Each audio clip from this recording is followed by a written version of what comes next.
did a study, and I don't even remember where the study is, so I don't want to quote it, but where they had people that did exercises and literally simulated an exercise, like just thought about running or just thought about jumping, and they didn't get quite the same improvement as the people that were actually physically out there doing it, but they did improve, or they did have, believe it or not, some muscle mass gain, which is crazy that your mind can think you're running and your leg muscles can get bigger. Tammy, it's great to have you with me today. It's been a little while, so we got together. Here we are. And I first want to give a shout out to Jacqueline for connecting us from her podcast. And we spoken a long time ago, and I know you have a journey of your own that you would be willing to share with others. So let's just start off with, who are you today, and what do you do? What are you passionate about?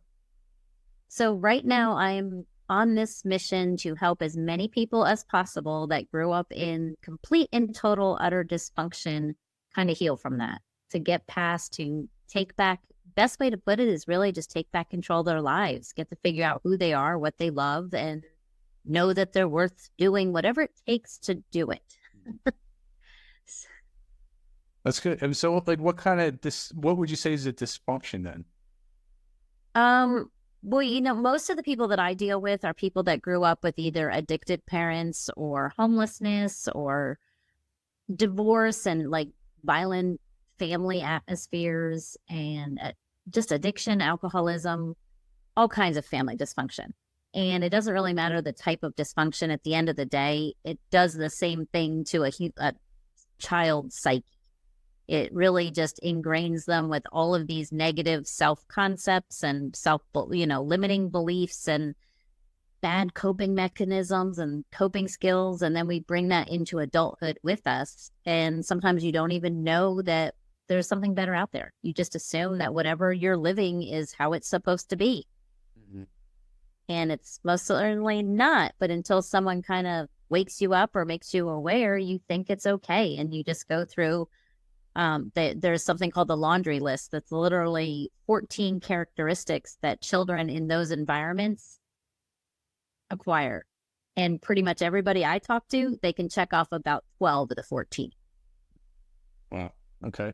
So like a non-dysfunctional family person, in your view, how you look at it would be just say how everybody thinks they should be, right? They grow up and they have a family and they live in a happy house and nothing happens. Would you consider that correct? Yeah, that sounds like your functional family. in a way, right? That's being short and sweet, right? Right. So, all right. So, have you had a dysfunctional family then that you're able to help others? Yes. So I grew up with two alcoholic parents. My mom was a drug abuser, and it was just volatile my whole life, like walking on eggshells, never knowing what to expect. She just mood swings that were out of control. There was violence. There was police at the house. It was a world of survival for my brother and sister and I. And, you don't really think about the little things. Like, you don't think about the fact when you have your kids and you say, I love you, but, and then you follow that up with something else. The kids hear what's followed up with something else. But then when you grow up in a house where you don't even hear, I love you, or you don't have a memory of hugging your parents or your mom, it really kind of messes with you as far as relationships and just being able to see what's normal, what I consider normal. But I mean, if you don't have anything to judge it by, you don't know. Right. So you consider that normal for yourself? I mean, it was my norm. But then all of a sudden somebody starts saying to you, as you're talking to somebody and they're berating you or belittling you, and someone says, you don't have to put up with that, or people shouldn't talk to you that way. And you're like, really? Cool. And you just don't know. You don't know to stick up for yourself. You don't know to have your own thoughts. You don't know to feel emotions. So because you've been told no, you've been basically told what to think, see, feel, and experience your entire life, either directly or indirectly. So let's go back to you and your journey here. So I mean, like, how far back does this go? Like when you were a little child? I mean, Oh yeah, I can remember at 5 years old, my mom saying, "I wish you were never born. My whole life is going to be horrible because I had you. You know, just nobody's going to like you, just like I don't like you." Those kind of comments. And at 5 years old, your brain is not ready to process what's wrong coming out of that mouth. It had nothing to like you're too young to say, she must have some issues that she feels this way about me. But you don't think that as a child. You think, oh gosh, she must be right. I must be unlovable. I must be not wanted. I must be a pain in the butt, or whatever it is you're told. Mhm. So you carried it out through your whole life up to like a certain point? Well, you get to a point, and it started really when I got out of the house and people started I used to joke and be like, oh yeah, Tammy's a doormat. Like you could do anything, say anything. I would just go along with everything. I was like a chronic people pleaser because I had spent my whole life just trying to stay out of trouble and make peace and make sure everything was smooth running and was smooth sailing. And then it started, people started pointing it out to me like, hey, you don't have to do that. So then when I was getting ready to have a baby, actually, I started realizing that I was really missing some of the bigger concept of life, like how to love somebody, how to practice, how to parent. Like I didn't have any clue, any clue. So you have to kind of go through that process of, okay, I'm going to go to therapy because someone says something's really wrong, and you start realizing how much stuff is really wrong. So you go to therapy and they just keep bringing up, it's like another issue and another issue, another issue that, I mean, no fault of mine and no fault of anybody else's that went through it, but it still needs to be dealt with. And really the only way to deal with it is to go back to that point that it happened and kind of rewire what happened then. You can't think yourself happy. You can't, I mean, you can, but you have to get deep down into the layers of your subconscious where you really feel unworthy and unlovable. Yeah. Did you have a hard time trying to go back as far as you can think to where you experienced these? I fought it at first because the fear of having to relive all the bad stuff was just not something I wanted to deal with.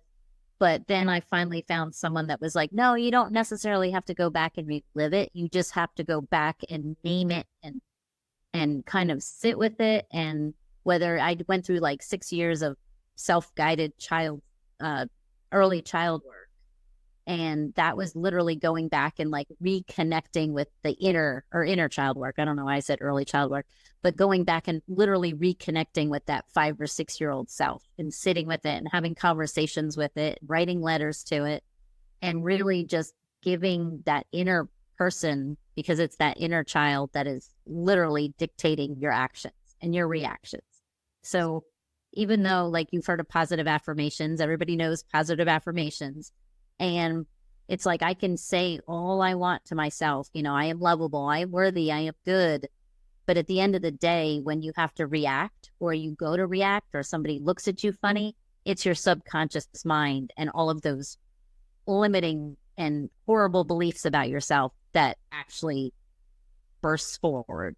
And it's really not controllable. It's before you can even stop it. You don't even know why you're doing it. Yeah, you have to reprogram yourself after, I don't know, say 25, 30 some years, right? To the point where you go, okay, I'm ready to make a change. That's not easy to do sometimes. And that's why people don't do it, right? Yeah. It sounds like you were struggling, but you wanted to do it. You wanted to make a change, and I would imagine it's because you were becoming a mother. Yeah, I mean, I know how generational all of this stuff is. So it's like even my family, I go back 6 generations or 5 generations, and there's a bunch of addicts, a bunch of people with dysfunction, a bunch of people mistreating their children. So at some point you have to go, okay, this is a pattern. I don't want to do that.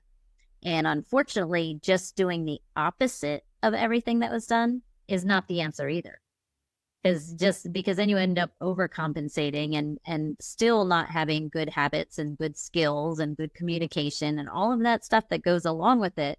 So it really takes some actual learning, like getting a bucket of tools and going, okay, this is how you're supposed to communicate in a healthy way, or this is how you're supposed to cope in this situation, or this is how you're supposed to get out there in a crowd. Just all these little things that add up. It's really a massive collection of little things that add up to just unhappiness in every area, whether it's finances. I mean, there's a lot of issues around money when there's fighting in the house about money, so it doesn't have to necessarily be addiction. It can be anything that was just ingrained into you as a kid and you believe it. It's kind of like growing up in a house like that is kind of like going to a dominating church that just feeds you all of this stuff, and you're only taught to believe what you hear. So you're not seeing outside of that little box. Makes sense. Yeah, it makes complete sense. Is there something that you did outside of therapy that you would say that absolutely helped you a lot to change? I can probably say one of the biggest things is journaling. Okay. And it wasn't just journaling, like just writing randomly. I mean, I did a lot of word vomiting, but I did a lot of writing back and forth between myself and my other self, I guess you could say. So I would write letters to myself about something I was feeling, and then I would write back the response. And I don't know where I was getting the responses back, but it was literally like other hand, because they say that bounces you back and forth between your left and right brain. Like when you do inner child work, you write a letter to yourself with your dominant hand, and then you write one back as the younger child with your non-dominant hand. And it's supposed to open up the creativity and the flow in between the sides of your brains. But it actually does work. So it was like I was opening up all these things by writing back to myself, because what I thought was my initial response to things was absolutely not. So that helped a lot.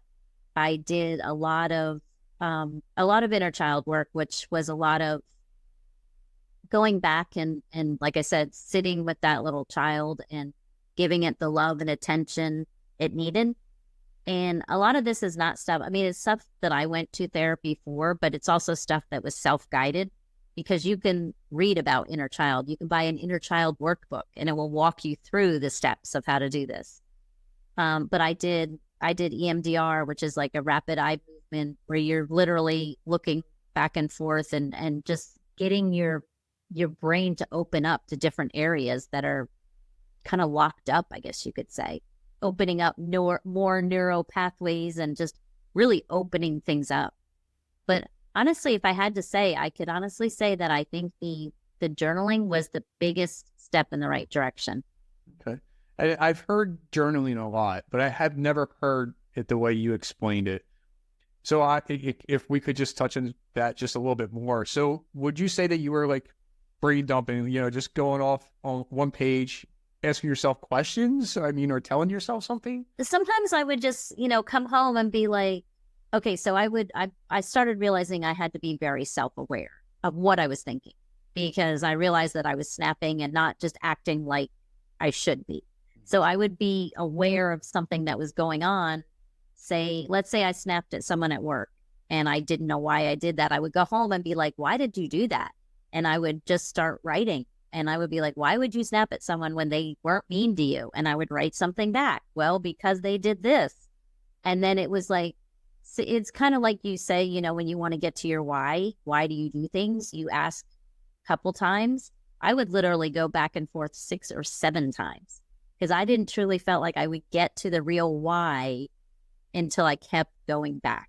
And so I did it. And it's funny that I don't know, you're not the first person that said that they've never heard of people writing back. And I thought that was part of it. I just assumed because I did it as letters to myself.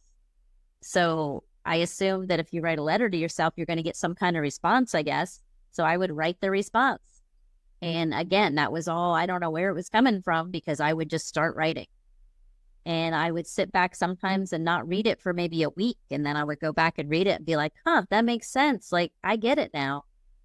So, and there was, when you journal, well, I say the whole process, honestly, in this whole going back and rewriting the story and all that stuff, it's a simple process as far as step by step, but is a difficult process as far as actually getting yourself to do it, because you have to deal with the emotions of what comes up. Yeah, it's right. right? Yeah. It's a lot of times it is new. A lot of times you think, things come up that, I mean, your mind blocks off so much stuff that you don't want to remember. And when you start this brain dumping, it's kind of like you invite it in to be remembered. And then all of a sudden you're like, whoa, back up. I didn't necessarily need that much. Yeah, yeah. But yeah, you don't want to expose it to the world in a sense, even though it's on a piece of paper in your bedroom or whatever, right? Mm-hmm. Yeah. I can see, I'm trying to think me doing this, right? So I could see me writing the page, and then I probably would think about it in my head. But it sounds like that's when you would be writing back what you're thinking. Right. Because if you're thinking about it in your head, you're using your logical processing mind of what you need to hear back or what you should hear back. If you just start writing, it's literally what you're hearing back. So I like to say, if you write and you're not really consciously, it sounds like you would plan out, well, okay, well, obviously I did this and this, and you're now processing and you're now thinking about it consciously, where the stuff that's stuck inside of you is not in your conscious mind. It's in your subconscious. So it's the stuff that you don't think about voluntarily. It just happens. It just does. It's kind of like we don't think about breathing until someone says, think about breathing. But the rest of your life, you just go on breathing. You don't have to conjure up a breath. So when you're writing and you're writing just literally word vomiting, you're not thinking about anything. You're just writing whatever comes to you. It's a different, and if you don't like to write, a lot of people I'm not going to write anything. Some people I have a client who talks into a recorder. She'll have full blown out 45-minute conversations with herself into a recorder. And she said that's her version of journaling because she doesn't like to write. I'm like, then do it into a recorder. Who cares? You talk to yourself, right? I mean, Yeah. It works. It works. Is there another one that you said you said that was number one? Is there something else that you would say that really hit? Probably the other thing that I really like is called EFT tapping. A lot of people, I'm sure, have mentioned that in this show. I kind of read through a lot of and listened to some of your episodes and read through a lot of your trauma and healing stuff. But EFT tapping is very good. It's for people that don't know what it is. It's basically almost like acupuncture without needles. So you're working on the energy and the meridian points of your body. And throughout, while you're moving this energy, you're really just giving yourself positive affirmations and talking yourself through things and moving that positive, like everything is energy. And you're just moving that flow of energy consciously. So you did, and I don't know, you can, and if you ever seen EFT tapping or? I have. I've seen some videos and stuff. Yeah. Okay. Yeah. So if you've never seen it, it's worth it to pull up and just do, let's say you're afraid, find something you're afraid of or something that you don't like to do. I've done EFT tapping with total strangers at the airport who are afraid to fly. And, I remember the first time I was with a friend and I did it and we were on our way to Las Vegas and she's like, do you do this all the time? And I'm like, no, but it worked. Like, the lady isn't afraid to fly. And she's like, why would you do that? I'm like, because one, it works. And two, I was afraid I was going to have to sit next to her on the airplane. Yeah, you don't want that. And that would have been really awkward on a plane three rows back, when I was trying to get this lady from having an anxiety attack. But so it's emotional freedom technique is what it's called. And you're literally you're tapping as you're saying things. So if you can Google EFT tapping session for fear of flying or EFT tapping session for money blocks or whatever you think the issue is. And it really does help. I say it to people all the time at work. We'll be talking about something and they'll say, oh, I just can't stand when, she does this. And I'm like, you need to tap that one out. And then she'll go in the back, and I've taught a couple people at work how to do it and they get a kick out of it. But it's something, and it could be, again, I'm not a scientist. I know there's science and spiritual thinking behind it and there's all this stuff. It could have partly a placebo effect, but who cares? Right. It works, right? If it works, who cares how, people say, well, how does it work? Who cares? Did it work? Yeah. Okay. Then don't worry about it. Yeah. Yeah, and there was something I'd heard not too long ago. I don't know when they did this. Like 10 people needed knee surgery or whatever. They did 2 of them with surgery, and the other ones they just put like incisions with stitches, and they all felt great. Like they went through it. I mean, so like you said, the placebo effect is how I'm explaining it. You just accept it. Your mind thinks it's good, and it goes away.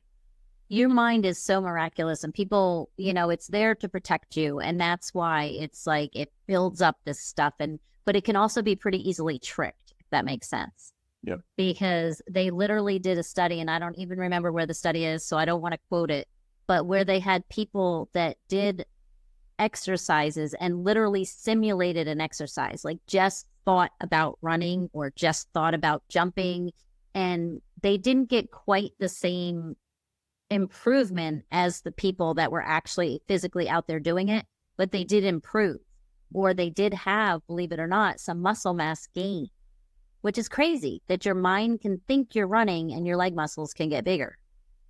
Like that to me is insane. But I mean, who am I to question it?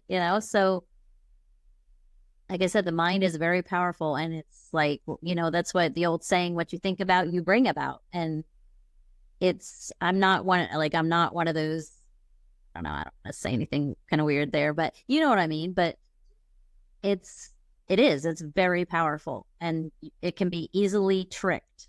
But yet it can also come up with a lot of stuff to protect you. All right. And easily tricked, like you were saying, how you grew up, like that's not, you don't have to live like that. That was normal at the time, but that's not, how it has to be. Right. Exactly. And, little things like, I don't know. I was just trying to think of a couple times, like when your mind is, when you're a kid and you're told these things and it becomes the real part, but your mind also protects you. So it blocks out so much of stuff. So as you're trying to remember these things that happen, a lot of them are blocked out. So it's like, well, what do you fill it in with? You make up the stories that you fill it in with. If you don't know what happened and you don't remember, something had to have happened. So your mind is going to fill that in. It's like, okay, so if you didn't really know what happened anyway, you just assume that's what happened. And if you're in a bad state of mind, you're going to catastrophize everything anyway. So it's like, let's go back and give that a different story. You made it up anyway, so you might as well make up a good story. You're right. Exactly. Yeah. And, I try to address this to a lot of people that come on. It is about, trying to stay present and focus on the now, not, the future or what the past was. You can learn from the past, but don't carry it with you, and the future, you don't know what it's going to be like. You can plan, but, why stress about it? Yeah. There's no point in it. And yeah, it's true. And I always tell people too, one of my favorite sayings is stop thinking about things that are happening to you and start thinking of them as happening for you, and then learn from them. Because you can't change the past. You cannot at all change the things that happen. So take what you can get from it, learn from it, grow from it, get over it. I don't want to say get over it. That sounds pretty callous, but literally, just frame it in a moment of time and know that does not change who you are. Mm-hmm.